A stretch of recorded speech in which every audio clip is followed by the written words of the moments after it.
රාජසිරියෙන් හැඩවන මඟුලැතු මත දළදා හිමි වැඩම කරවන එළේ මහා සංස්කෘතික මංගල්‍ය සෙන්කඩගල නුවර අසිරිමත් මහා පෙළහරට සියල්ල සූදානම්. මේ තියෙන්නේ සෙන්කඩගල නුවර ගත සරසන දුහුල් සලුව මහනුවර වැව, එහෙම නැත්නම් කිරිමුහුද.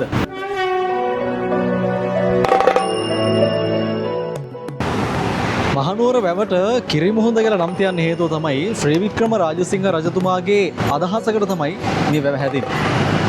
අද අපි දකින මේ මහනුවර වැව ඒ කාලයේ ටිගොල්ලේ වෙල, එහෙම නැත්නම් ටිගොල් වෙල්යාය විදිහට තමයි හඳුන්වලා තියෙන්නේ.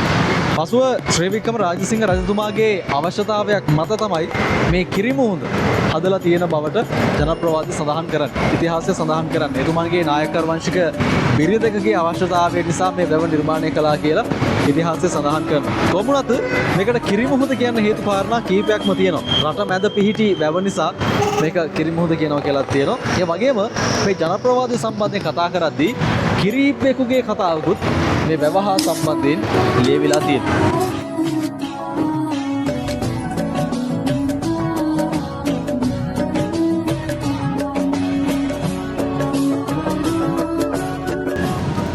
මේ වැව නිර්මාණය කිරීමේදී මේ වෙල හැරීම සම්බන්ධයෙන්, එහෙම නැත්නම් ටිගොල්ලේ වෙල්යාය තුල වැව හැදීම සම්බන්ධයෙන් රාජ්‍ය අමාත්‍යවරු ගණනාවක් මේ සම්බන්ධයෙන් විරසක වුණා කියලා සඳහන් කරනවා.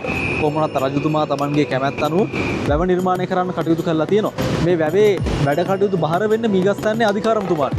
කොහොම වුණත් කිරිමුහුද නිර්මාණය කිරීමේ ඉතිහාසය අද කොච්චර ලස්සනට මේ වැව තිබුණත් ඉතා දුක්ඛිත ඉතිහාසයක් ඒ හා සම්බන්ධයෙන් ලියවිලා තියෙනවා. කිරිමුහුද නිර්මාණය කිරීම සඳහා තෝරගත්තා වූ මේ ශ්‍රමිකයන් මේ වැඩට යොදාගත් බොහෝ දෙනෙක් රාජ උදහසට ලක් වෙලා දඬුවම් ලැබූ විරිසක් විදිහට තමයි සඳහන් කරන්නේ.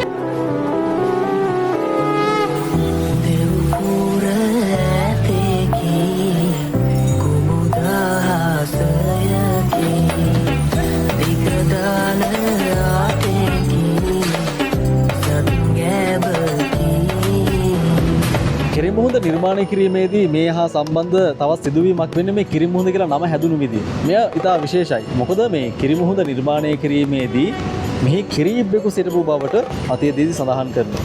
මේ කිරිබ්බා දේවත්වයෙන් මේ ප්‍රදේශවාසීන්, එහෙම නැත්නම් නුවර ජනතාව ඒ කාලේ විශ්වාස කළා කියලා කියනවා.